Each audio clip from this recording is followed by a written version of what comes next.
The sun had barely risen over the quiet little town of Harrowfield, but the laughter of one man had already filled the air. His name was Jack Harlow. No, not the rapper. This Jack was a white, middle-aged man with a thick beard, a wide smile, and eyes that always seemed to twinkle with mischief. He was the kind of man people either adored or avoided. Some said he was the life of every room. Others whispered that he laughed too much, like he was hiding something. Jack wasn't rich. He wasn't powerful. He worked as a mechanic in a small auto repair shop on Willow Lane. He lived in a modest house with peeling paint and a crooked mailbox. But he had one thing: he had joy. Or at least, that's what everyone thought. Every morning, he'd step outside, in his oil-stained overalls, sip his coffee on the porch, and shout jokes at passing neighbors. "Hey, Mrs. Cartwright," he'd call, "your garden's lookin' so good. I might just move in with the tomatoes." Mrs. Cartwright would laugh and wave, rolling her eyes like she always did. People liked Jack. Kids followed him like he was the town's own Santa Claus. Teenagers brought their cars to him, not just for repairs, but for advice, jokes, and a bit of old man wisdom wrapped in sarcasm. Yet, something about Jack's laughter had started to feel off. It wasn't just the way it echoed when no one else was laughing. It was the way he laughed even when things were going wrong. Like when his roof leaked during a storm and he slipped on the kitchen floor. He had laughed so hard the neighbors thought he was drunk. When his dog died last winter, he laughed through the burial, telling everyone, "Well, that mutt finally stopped barking. Peace at last." Some found it disturbing. One morning in August, a new doctor came to Harrowfield. Her name was Dr. Grace Pennington, a young woman fresh out of residency, who moved into town hoping for a quieter life. She opened a small private clinic next to the pharmacy. Jack was her first patient. He limped in with a sore knee and a joke. "You sure you know what you're doing, Doc? You look like you should still be in high school." Grace chuckled. "Well, if I mess up, you can sue me for all I've got, which is one couch and a bicycle." They laughed together. But as she examined his knee and asked him a few basic questions, something caught her attention. "Jack, your blood pressure is really high," she said. He waved it off. Come on. High blood pressure, low blood pressure, it all evens out in the grave, doesn't it?" "I'm serious," she said, her tone firm. "You need to start taking this seriously. This kind of pressure can cause a heart attack or stroke." He grinned wide. "Doc, one thing must kill a man. Might as well be laughter or a clogged artery, right?" She frowned. "That's not funny." But Jack laughed anyway. Later that week, Grace ran into a local named Owen, a retired teacher who had grown up with Jack. "He's been like that since we were kids," Owen said, shaking his head. "He laughs at everything. Even when our school burned down, he was cracking jokes in the parking lot." "Why does he do that?" Grace asked. "No one knows," Owen said. "His dad died when we were 10. Fell off a ladder. Jack saw it happen. Never spoke about it again. Just started laughing more and more, like he was trying to laugh the pain out of his bones." That night, Grace couldn't stop thinking about Jack. She looked through her notes. His blood pressure, his stress signs, the way his eyes sometimes darted when he thought no one was looking. The next morning, Jack returned to the clinic, still cheerful, still limping. "You again," she said, folding her arms. "Came for the free lollipops," he said with a wink. She stared at him for a second. "Jack, sit down." He blinked, surprised. "Wow, Doc, getting serious?" "I want to talk," she said. "No jokes, just you and me. Real talk." Jack scratched his beard. "That's new." She handed him a piece of paper. "Here," she said. "Write down 5 things that truly make you happy." He stared at the paper. Then he laughed. "I'm serious," she said, grabbing the pen and placing it in his hand. He sighed and scribbled.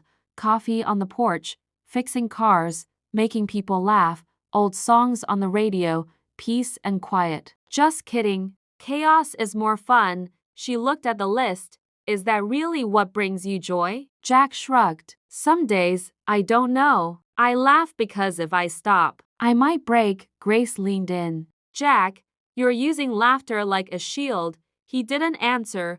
You think if you laugh enough, pain can't find you. But it will. And if you don't face it, that laughter will turn into something darker. He stood up slowly. Doc, he said, voice quieter than she'd ever heard it. You're good, but I'm too far gone. I laugh to survive. It's the only way I know how. As he left, she saw something new tears in the corners of his eyes. He wiped them away quickly, chuckled and waved. One thing must kill a man, Doc. Just hope it ain't your advice. Over the next few weeks, strange things began happening. Jack started laughing louder, longer, even when no one else was around. At the grocery store, he laughed at a broken jar of pickles for 5 whole minutes. At the gas station, he laughed so hard at a magazine headline that someone called the police. When they arrived, he was still chuckling. Sir, is everything all right? The officer asked. Jack grinned, his eyes wild. Everything's perfect, officer. I just remembered a joke my father told me. Before he fell off that ladder, the officer exchanged a worried glance with the clerk. One night, neighbors heard something odd from Jack's house. Not laughter, not music, just silence. Thick, heavy silence.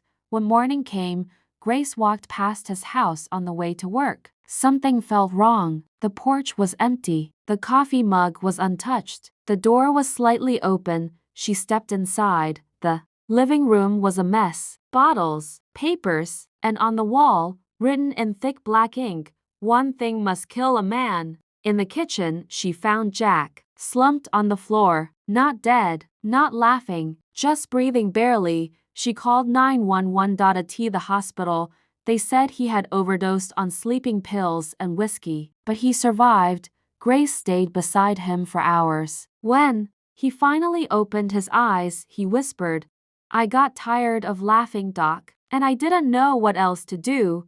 She squeezed his hand. You don't have to laugh anymore, Jack. You just have to live. He turned his head, and for the first time in years, he cried. Not a chuckle, not a joke, just raw, aching tears, and Grace knew at last that maybe laughter had saved him once, but now it was time to learn another way, because one thing must kill a man. But it didn't have to be the thing he used to stay alive. Jack Harlow didn't laugh for 3 weeks in Harrowfield.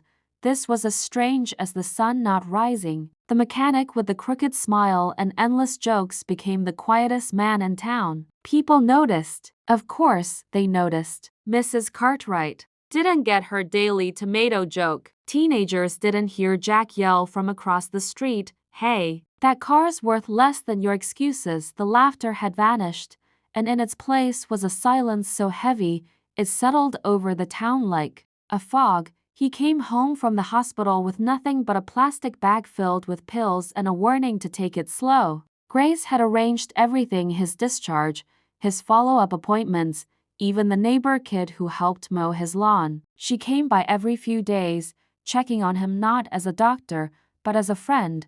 But Jack wasn't the same. His shoulders sagged. His beard grew out. The sparkle in his eyes dimmed. Sometimes he'd sit on the porch and just stare. No coffee, no jokes. Just him, the wind, and the pain he had hidden for years. Grace sat with him one afternoon under the porch awning. The sun was bright, but Jack wore a hoodie, like he couldn't get warm no matter the weather. You look like a man carrying the whole sky on your back, she said gently. Jack didn't respond. She tried again. You haven't made a single joke in 3 weeks. Should I be proud or worried? Still nothing. Then he finally spoke. You know what's funny, Doc? She looked up. I can't laugh anymore. It's like my brain forgot how. Grace nodded. That's not unusual. It's like a wound. You wrapped it in laughter for so long. Now it's exposed. It hurts. He looked at her, his face serious. I don't like this version of me. This, quiet. It feels like dying slow. Sometimes, she said, quiet is where healing begins. He looked away. That evening, Jack walked into his garage for the first time since coming home. The smell of motor oil and rust greeted him like an old friend. Tools still hung on the walls, exactly how he left them. A half-fixed engine sat on the table, cold and forgotten. He ran his fingers across the hood. The metal was hard, unchanging, solid. Jack remembered when he used to talk to engines, pretend they had personalities. He'd name them Old Lady, Shirley, Grumpy Pete, Rosie the Beast. He'd crack jokes while fixing them, like the bolts were his audience. Now, the silence inside the garage rang louder than ever. He opened the small radio on the shelf. Static. Then, an old blues song. He let it play. Slowly, his hands reached for a wrench. Not to fix, just to feel. One turn, then another. The engine didn't laugh, but it also didn't judge. The next morning, he called Owen. Still alive? Owen joked. Barely. Jack muttered. I need a favor. Name it. I want to fix that old truck of yours. The one that hasn't moved since '95. Owen laughed. You sure you're up for that? I don't know, Jack said honestly. But I need to do something with my hands. So Owen brought the truck. A beat-up Ford with spiderwebs in the tires and more rust than paint. Jack rolled it into his garage and started working. Slow and steady, it became his new routine. He didn't laugh, he didn't joke, but he worked. And in the work, he found a little bit of himself. Neighbors started passing by again, curious. You're fixing cars again? They asked. Jack would nod, not looking up. Feeling better? I'm breathing, he'd say. That was all. One afternoon, a boy named Ryan showed up. 17, skinny, nervous. He used to come around to Jack's shop, asking dumb questions just to hear Jack make fun of him. Jack had always been rough on him, but kind underneath. Hey Jack, Ryan said, shifting from foot to foot. Jack looked up from under the truck. Yeah, I got in trouble with my mom. Crashed her car. She's real mad. I don't know how to fix it. Thought maybe. Jack stared at the boy for a long second. You're not here for a laugh? No, sir, Jack nodded. Bring it by. Ryan did. A small Toyota with a smashed bumper and a crying engine. Jack showed him how to take it apart, showed him how to listen, taught him how machines talk, even when people don't. Days passed. Then weeks. Ryan came back again. And again. Sometimes other teenagers followed. Jack didn't talk much, but his hands did. They watched, learned, and even though the laughter was gone, something new was growing in its place. Respect. Purpose. Grace noticed the change. You're teaching now, she said during one of her visits. Jack was sitting in a chair, grease on his jeans, his hands blackened with oil. Yeah, I guess I am. How does it feel? He paused. Strange. But it's something. They listen. And they don't expect me to be funny, she smiled. They just want you to be real. Jack nodded. It's hard, I know, she said. But you're doing it. One rainy evening, as Jack closed the garage, he caught his reflection in the window. The beard, the tired eyes, the hands of a man who had been through fire and survived. He didn't laugh, but he didn't cry either. He just stood there, breathing. And for the first time, he didn't feel like he was pretending. Later that night, as he lay in bed staring at the ceiling, a memory came back. His father, laughing on the ladder, fixing a loose shingle. Jack, 10 years old, holding the bottom steady. Don't let go, Jackie. His father called. I won't, Jack shouted back. But the ladder slipped anyway. He remembered the thud, the silence, the ambulance, the coffin. He hadn't cried at the funeral. He had told a joke. Dad finally got some rest. No more honey. Do lists for him. People had laughed awkwardly. Jack had smiled. But deep inside, something had broken. He remembered sitting alone in his room afterward, repeating a joke over and over, as if the words could block out the pain. That night, in bed, Jack finally whispered something he hadn't said in 30 years. I miss you, Dad. His voice cracked. Then came the tears.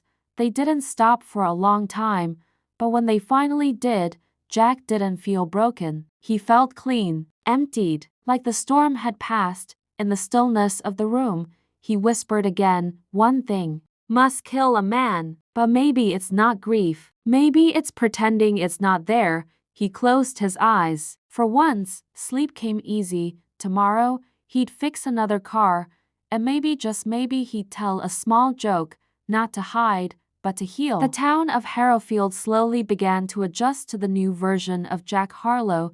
He still fixed cars, his hands steady and skilled. He still drank his morning coffee on the porch. But now, he listened more, spoke less. His jokes, when they came, were quieter, softer, and always followed by long pauses, as if he was checking himself, wondering if the laughter would help or hurt. People noticed. Grace noticed. Ryan and the other boys at the garage noticed too. But none of them tried to change it. Somehow, Jack's silence had become a new kind of voice, deeper than jokes, stronger than noise.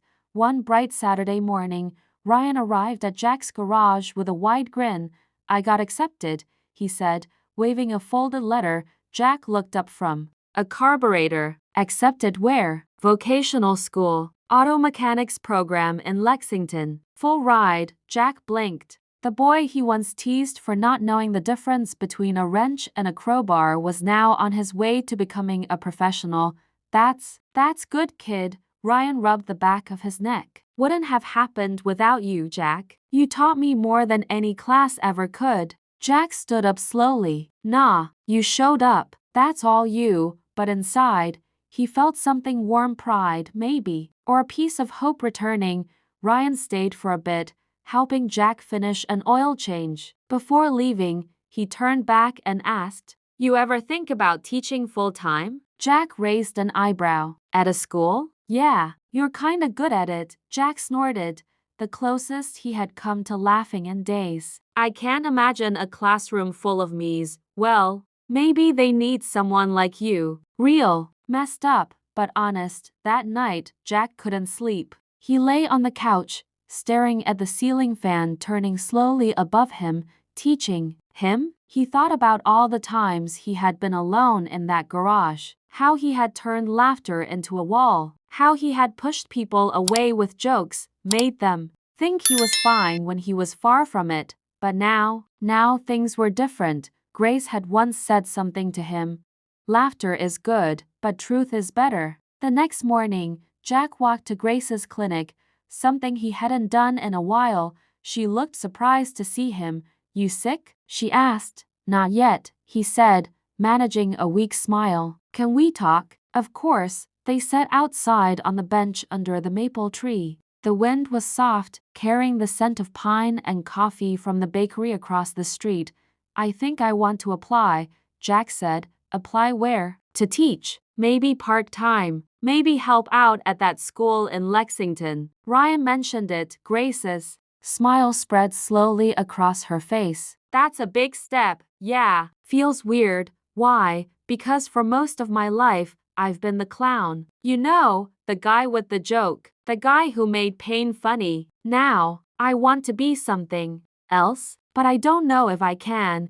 "You don't have to stop being funny," she said. "You just have to stop using it to hide." He looked at her, eyes soft. "I'm trying, I know, and you're doing better than you think." Later that week, Jack visited the Lexington Vocational School. He met with the head of the automotive department, a woman named Mrs. Temple, with short gray hair and oil under her nails.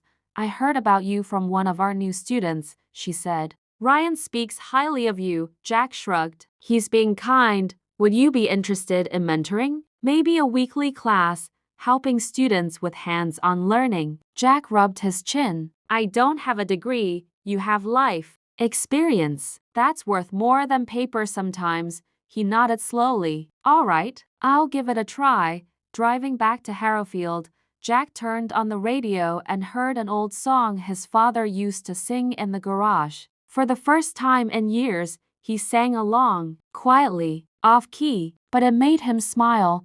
The next few weeks passed quickly. Jack began teaching once a week. The first class was rough. He dropped a wrench, forgot a student's name, and knocked over a box of bolts, but the students listened. They laughed when he made a joke about engines having better hearts than most people. But this time, the laughter wasn't a mask, it was a bridge. That night, Jack wrote in an old notebook he found in his drawer, "Today, I was useful. Today, I didn't hide." He kept writing every night after class. It became a new habit, a quiet one, a healing one. Then, something happened that tested everything. One evening, as Jack walked to the diner for coffee, he passed by a small crowd near the hardware store. Someone had collapsed, an older man, white hair, holding his chest. People shouted for help. A woman screamed. No one moved. Jack rushed forward. "Call 911, he barked. He knelt beside the man, who was gasping, eyes wide with fear. "It's okay," Jack whispered. "Help's coming. You're not alone." The man grabbed his arm tightly, and then Jack saw something in his eyes, terror, the same kind Jack had seen in his father's eyes before he died. The memory hit him like a train. He felt dizzy. He couldn't breathe, but then he remembered Grace's words, "Face it, or it will bury you." Jack closed his eyes, took a deep breath, and opened them again. "I'm here," he said firmly. "Stay with me." When the ambulance arrived, they took the man away. Paramedics said Jack had helped stabilize him. Later, as he stood under the streetlight, shaking, Grace appeared. "Someone must have called her. You okay?" she asked. "No," he said. "But I didn't run." She touched his arm. "That matters." He looked at her, and for the first time in a long while, he smiled, not a joke, not a mask. A real smile. That weekend, the town held a small celebration at the park, just music, barbecue, and neighbors. Jack was invited, of course. As he walked in, someone handed him a microphone. "Give us a joke, Jack," someone shouted. The crowd cheered. Jack looked down at the mic, then back at the crowd. "I used to think laughter could fix everything," he said. "But sometimes it just hides the cracks." People fell silent. "But I also think laughter can be part of the healing. If it comes from truth." He paused, then smiled. "So here's a joke. A man walks into a doctor's office. Doctor says, 'You need to stop drinking.' Man says, 'But it's just orange juice.' Doctor says, 'That ain't orange juice, that's brake fluid.'" The crowd laughed. Jack laughed too. But this time, he meant it. Later, Grace walked over to him. "You're different now," she said. "Better or worse?" "Human," he nodded. "One thing must kill a man, right?" She tilted her head. "Yeah, but maybe it doesn't have to be pain." Jack looked out over the town, his town, his people. "Maybe it can be something like peace, or even love." The days were longer now, warmer too. Summer had slipped quietly into Harrowfield, like a gentle breeze through a half-open window. People walked with lighter steps. Lawns buzzed with sprinklers. Children raced their bicycles down the street. And Jack Harlow, once the loudest laugh in town, was changing in small but powerful ways. He still worked in his garage, still taught his weekly class in Lexington, and still drank his coffee on the porch every morning. But he had added something new to his life. Stillness. Every morning before turning a wrench or cracking a joke, Jack would sit in silence for 5 minutes. No phone, no music, just him and the sound of the wind. At first, it felt like torture. But after a few weeks, it became a kind of peace. He didn't laugh much anymore, but when he did, it was real. One Saturday morning, Jack opened the old trunk in his attic for the first time in years. Dust flew into the air, making him cough. Inside were the things he had sealed away: his father's old jacket, a toolbox from his first job, family photos, and a journal he forgot he even owned. He flipped through it slowly. June 4th, 1990. "Dad died today." I laughed at the funeral. "I don't know why. I think I broke something inside." Jack swallowed hard. The handwriting was messier back then. The words were raw, full of pain he couldn't name. October 10th, 1996. "I told another joke today." They laughed. "I didn't feel a thing." January 3rd, 2005. "Everyone thinks I'm okay. But sometimes I laugh so hard I almost cry." Almost. He closed the journal, his heart heavy. Later that afternoon, he took the journal to Grace's clinic and handed it to her. "I think I want to start talking to someone." Like, really talk about everything. Grace smiled softly. I think that's a great idea, so she referred him to a therapist in a nearby town. It wasn't easy. The first few sessions were awkward. Jack made jokes at first, trying to keep the mood light, but the therapist, a sharp, kind man named Dr. Myers, didn't laugh. He listened, and he asked questions. What are you afraid of, Jack? Losing people. What happens when you do? I fall apart. What do you do then? I laugh. Why? Jack stared at the floor. Because crying means it's real, and I don't want it to be real. Dr. Myers didn't say anything for a moment. Then he said something that stayed with Jack. You can't laugh the pain out. You have to let it hurt, or it will never leave. That night, Jack stood in front of the mirror for a long time. He studied his face, older now, lines around his eyes, gray in his beard. He looked tired, but not hollow. He placed his hand on the glass. Who are you without the jokes? He whispered. The mirror didn't answer, but he did. I'm Jack Harlow. I'm a man who lost his father. I'm a man who was scared to feel. I'm a man who wants to live differently now. The next day, he did something he hadn't done in over 30 years. He visited his father's grave. It was at the edge of Harrowfield Cemetery, under an old oak tree. The stone was simple. George Harlow 19501990 loved to laugh. Jack knelt down and placed a small wrench on the grave. I fixed old Pete's truck last week, he said softly. You would have been proud. I also cried during a movie the other day. First time in forever. The wind blew gently through the branches above. I've been hiding, Dad, for so long. I thought if I made people laugh, they'd never see the mess I was inside. But I see it now, and I'm working on it. He wiped his eyes and smiled. I miss you. I'm sorry I tried to forget. The next few weeks brought more change. Jack started a weekend mentorship program at the garage. Teenagers came not just to learn about cars, but about life. He spoke honestly with them about mental health, grief, regret. He made jokes too. He would always be Jack, but the jokes came from a place of honesty now, not fear. One day, a boy named Tyler showed up. He was 16, angry, closed off. Jack watched him slam a wrench onto the table. What's eating you, kid? Jack asked. Nothing. Looks like something. Tyler looked at him, eyes red. My dad left last year. I don't care. Jack sat beside him. Yeah, you do. Otherwise, you wouldn't be trying so hard to act like you don't.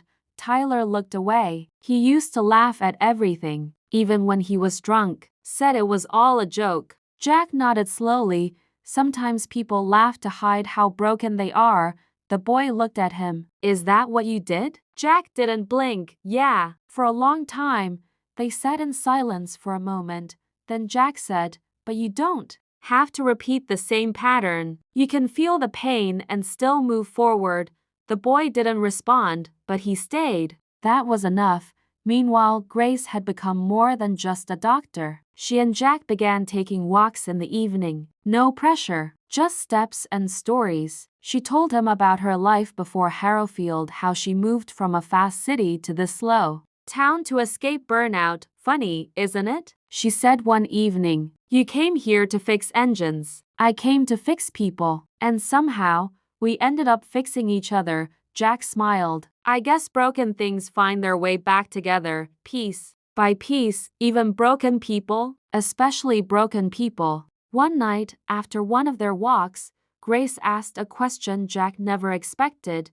Do you believe in love? He paused. I used to think love was just another joke. You know, something people laughed at until it broke them. And now? He looked at her, really looked. Now, I think love is what helps you laugh again. But for the right reasons. She touched his hand, and he didn't pull away. By the end of summer, Jack had become a quiet pillar of Harrowfield. Not the loudest laugh, not the fastest joke, but the man people went to when they needed truth, when they needed someone who understood that laughter can be both a weapon and a bandage.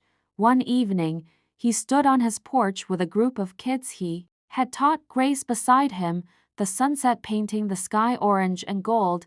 You know, Jack said, sipping his coffee.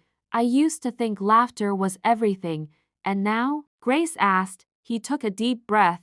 Now I know it's just part of the story, she smiled. And the rest? Jack smiled back, eyes soft, voice steady. The rest is learning how to live without pretending. It was a quiet morning in Harrowfield. The sky was gray but peaceful, the kind of sky that holds back rain just long enough for people to get where they're going. Jack Harlow stood on his porch holding a warm mug of coffee. The steam curled up into the soft breeze. His hair was longer now, grayer too, but his eyes were clear, calm. He looked like a man who had been through fire and come out whole. He watched a pair of sparrows chase each other across the fence and smiled. He didn't laugh. He didn't need to. Grace stepped onto the porch a moment later. She wore a long, brown sweater and had a sleepy look in her eyes. "You're up early," she said. "I always am."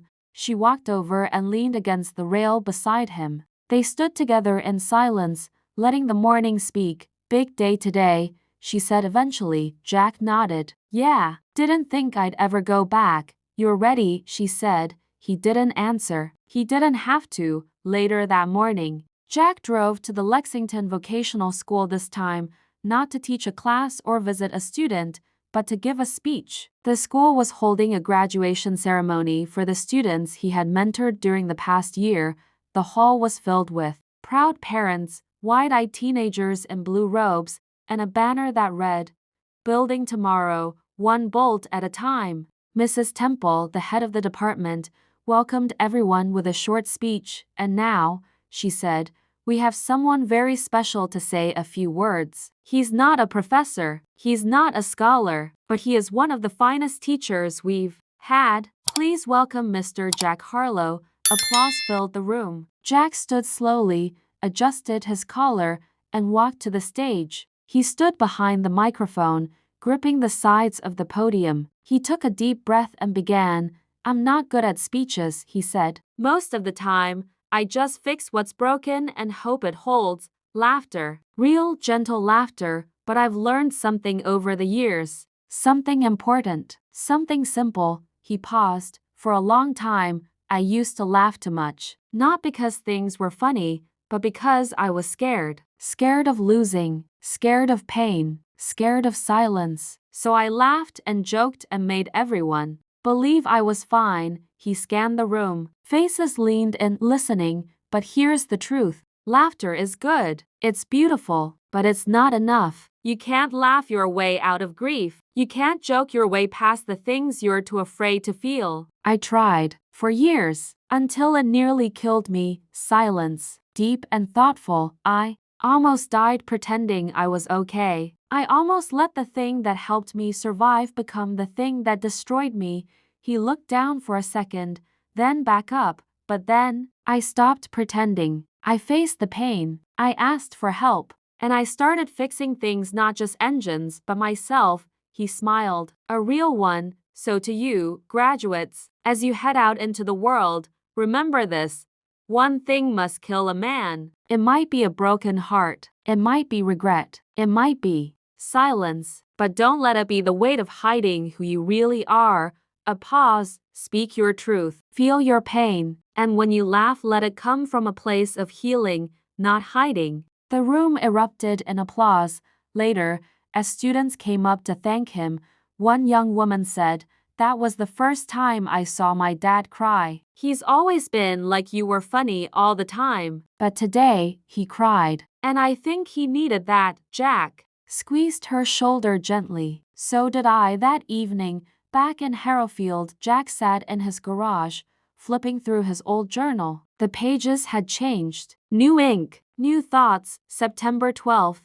"I laughed today. And I wasn't hiding." October 2 end. Tyler cried in the garage. Didn't run away. "I think he's braver than I ever was at his age." November 6th. Grace made soup. "We didn't talk much, but it felt like love." As he closed the book, Ryan pulled into the driveway. In a clean mechanic's uniform, got off work early, Ryan said, stepping out of the car. "Thought I'd check in on the old man." Jack chuckled. "Old man? I can still outfix you with one hand tied." Ryan laughed. "Maybe." But I've got a steady paycheck now.